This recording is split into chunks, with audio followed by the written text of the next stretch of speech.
Dediğiniz gibi son 19 yılın en soğuk kışını yaşadık. İnşaat sektörü olarak hazırlıksız yakalandık diyebiliriz bu konuda. Malum son yaşanan iklimsel değişikliklerden kaynaklı olmak üzere kuraklıklar ve diğer sıkıntılar baş gösterirken inşaat sektörü 19 yılın olmadığı kadar durağanlık bir hal yaşadı soğuktan kaynaklı olmak üzere. İnşaat sektörü eksi seviyelerine düşmüş olan hava koşullarından dolayı tamamıyla şu an durma noktasında gelmektedir. Bundan kaynaklı olmak üzere inşaatta hiçbir iş şu an yapılmamaktadır. Çünkü yapılan tüm işlerin tekrardan geri dönüşümü söz konusu olacağından dolayı yapılmaması ve zaten insan iş gücünün de buna elverişli olmadığından dolayı hali hazırda maalesef durmuş durumda. Şimdi hava koşulları belli bir seviyedeyken bu sadece donma ile ilgili değildir. Malumunuz sıcak hava da inşaatta etkisi söz konusu olabiliyor.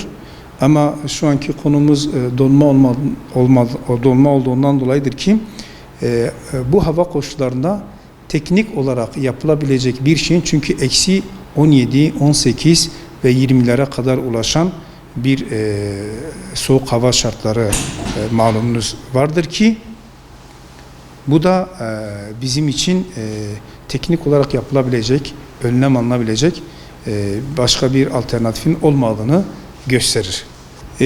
Malum bölgemiz genel manada gelir olarak tamamıyla iş gücüne bağlı olarak özellikle inşaat sektörü ile ekonomi burada ekonomi ile ilgili en büyük gelir kaynağımız inşaat. Çünkü fabrikalarımızın yetersizliği haliyle üretimin azlığı mevcut halkımızı bu konuda inşaata sevk etmektedir. Kışın yaşanmış olan bu soğukluk inşaat sektörünün durmasına sebep verilen dolayı şu an insanlarımız bu konuda hem gerek şehir içinde Diyarbakır olmak üzere hem de Türkiye'nin diğer özellikle deprem bölgelerinde malumunuz Hatay olsun, Adıyaman olsun, Elazığ, Malatya yaşamış olduğumuz depremdeki acı kayıplardan sonra orada hızla büyüyen ve inşaat sektörünün de böyle çoğaldığı bir yerde orada da işçilerimiz istihdam edilmek üzere gidilmişti. Malum bu hava koşulları o bölgeleri de etkilerinden dolayı şu an bütün çalışanlarımız, işçilerimiz bu konuda evde yatıyor diyebiliriz. Tabii biz bunu şöyle değerlendirebiliriz. Hani sadece inşaat sektöründe o ilin kendisi ya da o ilde çalışan işçilerin kendisi tek zarar görmedi. Düşünün burada şu an nakliyeciler de zarar gördü, akaryakıt zarar gördü, bir hal esnafı zarar gördü. Ondan sonra bir gıda sektöründe olan da zarar gördü.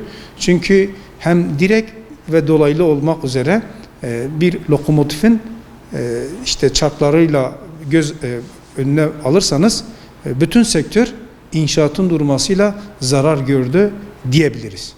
Fiyatlara yansıması şu an için bu kış şartlarından kaynaklı olmak üzere düşünmüyorum. Çünkü kış şartları malumunuz belki 19 yılın en soğuk kışını yaşamış olsak bile ekonomik olarak yansıması daha farklı. Yani bir dövizin, altın kurunun artması ve piyasadaki olan belirsizlik bunlar daha fazla etkiler. Yani kış şartlarından kaynaklı olmak üzere fiyatlara yansımasını düşünmüyoruz şahsen. Son olarak neler söylemek istersiniz? Son olarak yağan karın her ne kadar inşaat sektörü için konumuz inşaat sektörü olmak üzere olduğundan dolayı böyle duraksama söz konusu olmuş olsa bile bu karın inşallah en azından yeraltı hazinelerine, yeraltı kaynaklarımıza ondan sonra uzun zamandır Türkiye ve bölgemiz olmak üzere yaşanmış olan kuraklığa hayırlı olacağını düşünüyoruz.